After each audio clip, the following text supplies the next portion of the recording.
तो आज का ये क्वेश्चन पेपर था और इस क्वेश्चन पेपर के अंदर कुछ भी ऐसा सिंगल क्वेश्चन नहीं था जो आपके पास अटैम्प्ट ना हो। मैं इसमें टाइमिंग की बात कर रहा हूँ तो मुझे हंसी आ रही है, 85 मिनट्स की बात कर रहा है, लेकिन 85 क्या, ये तो आपके पास ओनली 10 मिनट का क्वेश्चन पेपर। अगर कोई जानता हो तो 1 बाय 1 क्वेश्चन बिल्कुल सिंपल है, इसमें कोई ज़्यादा कॉम्प्लिकेटेड नहीं है। अब ये मत सोचना कि सर आपने जो टाइम लगा दिया, यहाँ पर समझाने के लिए टाइम लगा रहा हूँ मैं, ठीक है। तो फर्स्ट क्वेश्चन आपके पास है कि इसमें से कौन सा कॉम्बिनेशन ऐसा है जो कोऑर्डिनेट कोवैलेंट बॉन्ड को सही तरीके से एक्सप्लेन कर सकता है। आपको भी पता है, मेरे पास अगर H2O और साथ में क्या हो H+ हो तो मेरे पास कंपाउंड क्या बनता है, ऑक्सीजन हाइड्रोजन हाइड्रोजन, और एक कोऑर्डिनेट बॉन्ड बनता है इस टाइप से, जिसको हम क्या बोलते हैं, हाइड्रोनियम आयन बोलते हैं। तो इसका तो हो जाएगा अपने पास कौन सा, फर्स्ट वाला, फर्स्ट आपका सही एक्सप्लेन करेगा। उसके बाद है the type of hybrid orbital using the chlorine ClO2-। Chlorine के पास वैलेंस इलेक्ट्रॉन कितने होते हैं, 7, 2 ऑक्सीजन है, एक ऑक्सीजन के पास 6 होते हैं, प्लस का 1 बिकॉज एक नेगेटिव चार्ज है, तो ये आएगा आपके पास 20/2, sorry 8 because it is greater than 8। तो यहाँ पर 2 तो बॉन्ड पेयर और साथ में क्या बनेंगे, 2 लोन पेयर, तो कितने बनेंगे 4, और 4 में कौन सा हाइब्रिडेशन आता है, sp3। Which of the following central does not use sp3 hybrid orbital in its bonding.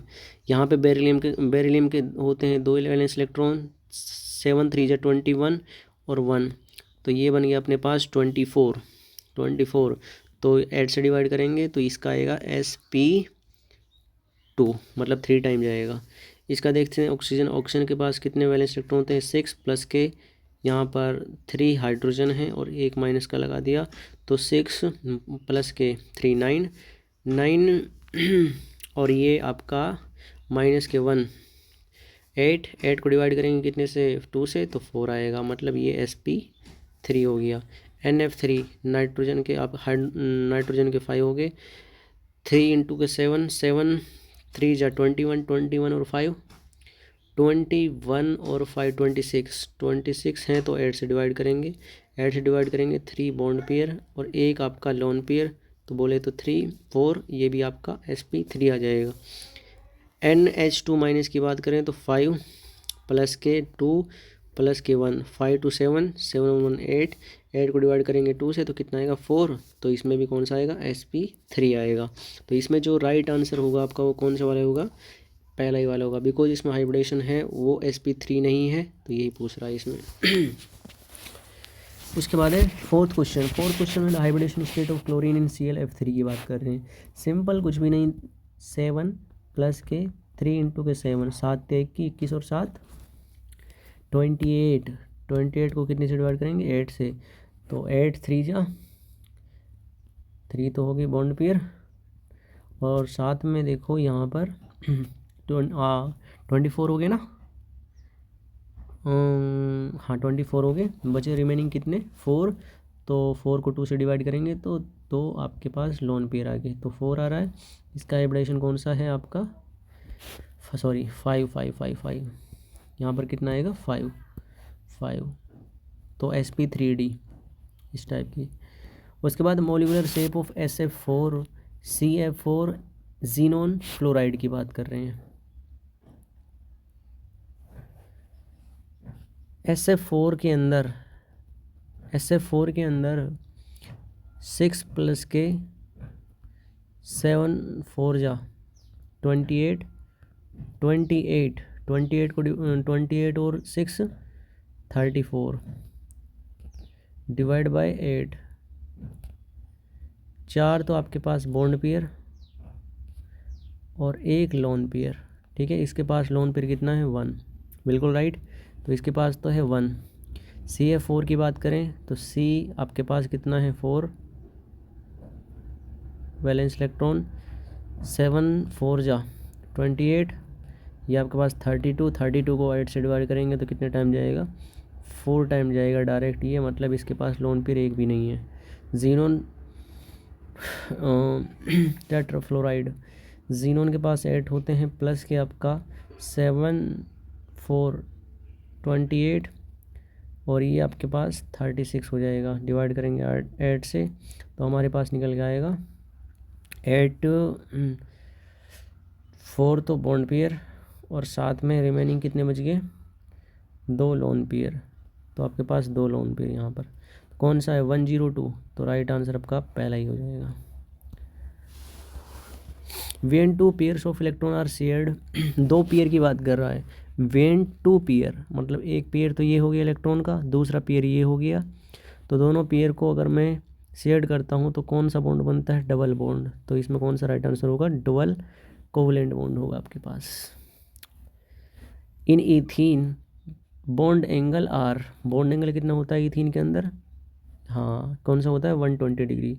120 degree कैसे होता है देख लो इधर की साइड, कार्बन ऐसे अटैच होता है, ठीक है, कार्बन ऐसे अटैच होता है, यहाँ पर एक सिग्मा तो ये बना, यहाँ पर एक सिग्मा तो ये बन चुका है, इधर की साइड ये, इधर की साइड आपका ये, इधर की साइड ये और इधर की साइड ये, सभी जगह कौन अटैच कर देंगे अपन, हाइड्रोजन को। मैंने सभी जगह हाइड्रोजन को अटैच कर दिया, तो एक सिग्मा तो ये बन गया, दूसरा सिग्मा आपका ये बन गया, तीसरा सिग्मा आपका ये बन गया और चौथा सिग्मा आपका ये बन गया और पांचवा ये, और एक क्या बनाएगा आपका पाई बॉन्ड बनेगा। यहाँ पर पाई बॉन्ड किस टाइप से बनेगा, इस टाइप से, ऐसे यूँ, सॉरी दूसरा कलर ले लेते हैं यहाँ पे, ऐसे यूँ, यहाँ पे ऐसे यूँ, यहाँ पर पाई बॉन्ड है, ऐसे यूँ, दोनों के बीच में क्या बन जाएगा, पाई बॉन्ड, ये पाई बॉन्ड बन रहा है। तो यहाँ पे जो बॉन्ड एंगल है आपका वो कौन सा है 120 डिग्री, कौन सा है 120 डिग्री। हाइब्रिडाइजेशन इन्वॉल्व, हाइब्रिडाइजेशन में क्या इन्वॉल्व रहता है आपको भी पता होगा, मिक्सिंग ऑफ एटॉमिक ऑर्बिटल्स, यही पता है ना आपको, मिक्सिंग होती है, इंटरमिक्सिंग होती है हाइब्रिडाइजेशन के अंदर। As compare to pure atomic orbital, जैसे आपके प्योर एटॉमिक ऑर्बिटल होते हैं sp, हाइब्रिड ऑर्बिटल है वो, इनके अंदर क्या होती है सेम एनर्जी, सेम एनर्जी के लिए तो करते हैं हम, इसका हो जाएगा आपका बी। मीथेन का बॉन्ड एंगल कितना होता है आपको भी पता है, मीथेन का फॉर्मूला होता है CH4, और यहाँ पर कार्बन के वैलेंस इलेक्ट्रॉन कितने होते हैं 4, प्लस के 4 डिवाइड किया 2 से तो कितना आएगा 4 sp3, और sp3 में आपका बॉन्ड एंगल कितना होता है 109 degree 28 minute. Which of axial, axial क्या होता है ईजी होता है, ईजी हमने आपको पढ़ाए थे 4 टाइप के ऑर्बिट, 5 टाइप के ऑर्बिटल थे आपके डी के, जिनमें से आपका DXY, DYZ और DZX, ये तो होता है आपका T2G जिसको हम बोलते हैं नॉन एक्सियल, जबकि DX² माइनस के Y² और DZ² ये कैसे होते हैं ईजी, जिसको हम क्या बोलते हैं एक्सियल ऑर्बिटल्स। तो इसमें राइट आंसर कौन सा होगा आपका DZ² और DX² माइनस के Y B। Which of following can not act as both Lewis acid and Lewis base, इनमें से कौन सा ऐसा मॉलिक्यूल है या फिर आयन है जो लुईस एसिड और लुईस बेस दोनों की तरह काम नहीं कर सकता, ठीक है। अब लुईस एसिड और लुईस बेस, इस कॉन्सेप्ट को बड़े ध्यान से पढ़िएगा एक बार, देखिए ज़रा मैं आपको बता रहा हूँ। पहले देख लेते हैं हम SO4 2- को, कि SO4 2- क्या करेगा क्या नहीं करेगा। तो फर्स्ट ऑफ वन देखते हैं अपन SO4 2- को, SO4 2-, अगर हम इसकी स्ट्रक्चर बनाएं तो S double bond O, double bond O, O- और ये O-। देखो भैया इसके पास वैकेंट डी ऑर्बिटल होते हैं, तो ये लुईस एसिड की तरह काम कर सकता है, ठीक है। अब ये इंपॉर्टेंट है कि ये लुईस बेस की तरह काम कर सकता है, ये क्या ये लुईस बेस की तरह काम कर सकता है, बिल्कुल। इसके पास देखो यहाँ पर इलेक्ट्रॉन बचे हुए हैं नहीं बचे हुए हैं, यहाँ पर शेयरिंग के लिए बचाओ, नहीं बचे हुए। क्यों नहीं बचे हुए, क्योंकि सल्फ़र के पास थोड़ी नहीं है, सल्फ़र ने तो अपने 6 के 6 शेयर कर लिए यहाँ पर, तो इसके पास डोनेट करने के लिए कुछ है थोड़ी नहीं है ना। तो ये लुईस एसिड की तरह काम कर सकता है लेकिन लुईस बेस की तरह काम नहीं कर सकता, इसीलिए आपका यही राइट आंसर हो जाएगा। बाकी जो दूसरे हैं आपके उनमें देख लो एक बार, SO3 2- है जैसे मेरे पास है SO3 2-, SO3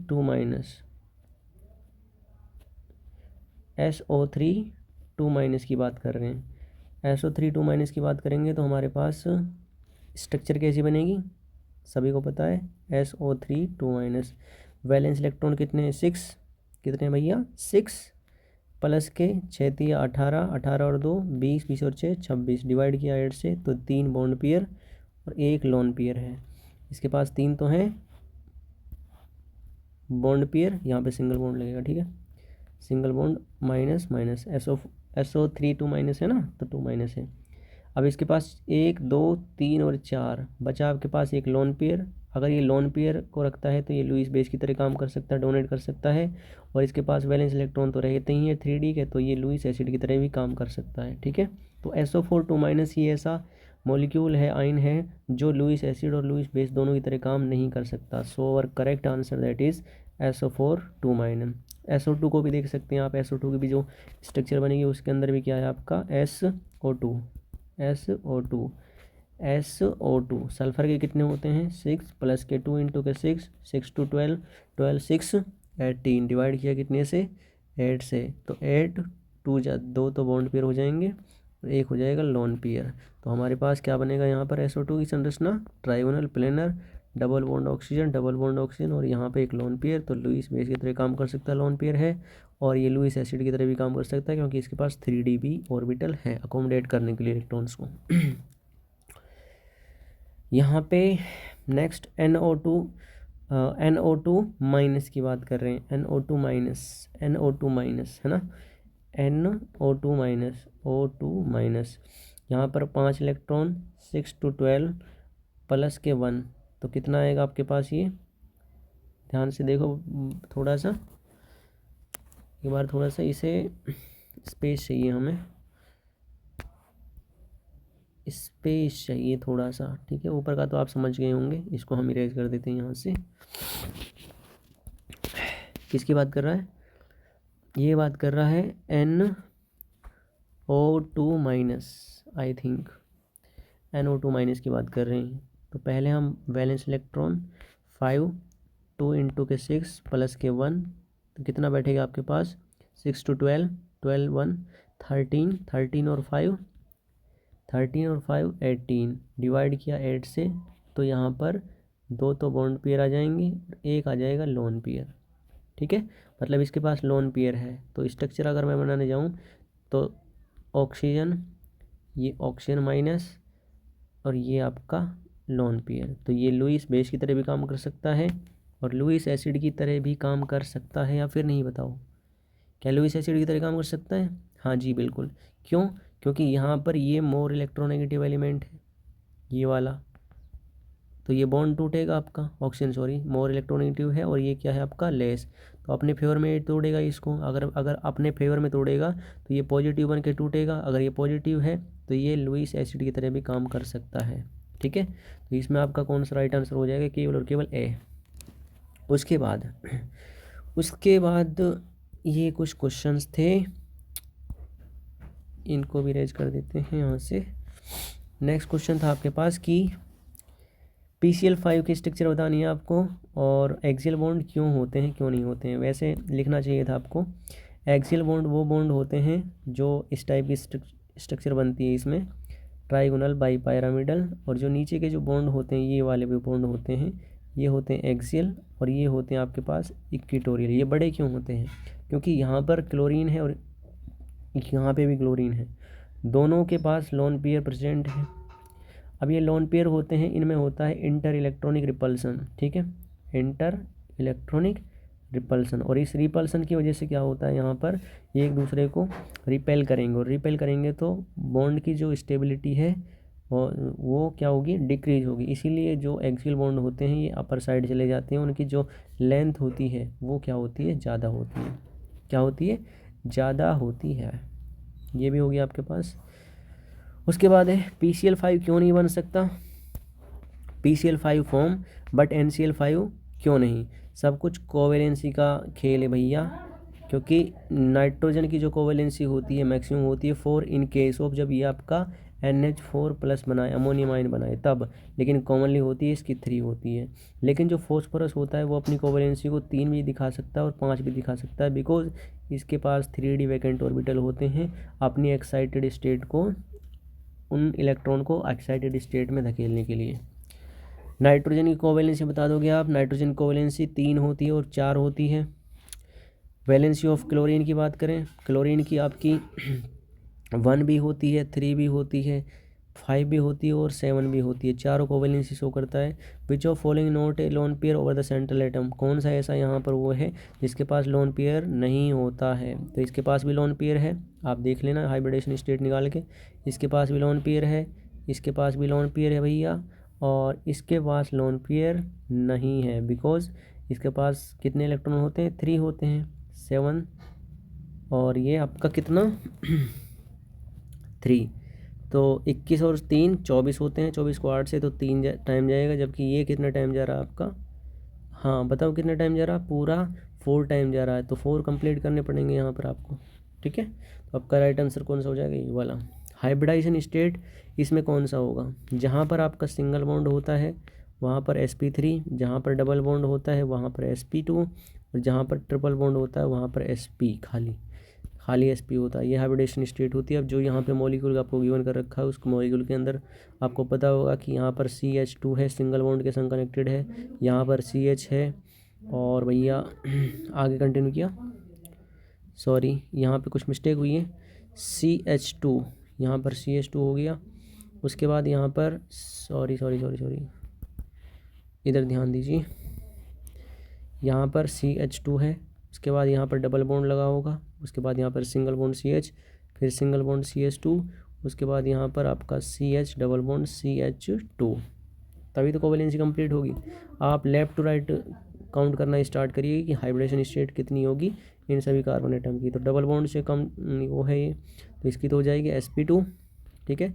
ये भी डबल बॉन्ड से है तो इसकी भी sp2 हो जाएगी, क्योंकि एक सिग्मा ये एक सिग्मा ये 3 हो गए, एक ये 3 4, तो इसकी sp3 हो जाएगी, इसकी sp2 हो जाएगी, और इसकी भी sp2। तो इधर की साइड से करेंगे आप तो sp2 कहाँ पे दिख रहा है, sp2, यही आपका राइट आंसर हो जाएगा, sp2 sp3 sp2 यही सीक्वेंस है या फिर नहीं है, तो आपका बी आंसर हो जाएगा इसमें। सो ये आपका कंप्लीट एनालिसिस था, आज का क्वेश्चन पेपर था जो मैंने कंडक्ट करवाया था अपने स्कूल के अंदर। तो आप देख रहे होंगे ये अपना क्वेश्चन पेपर का कंप्लीट सॉल्यूशन, और कंप्लीट जो क्वेश्चन है आपका क्वेश्चन पेपर का फॉर्मेट आपको डिस्क्रिप्शन में मिल जाएगा। Till then.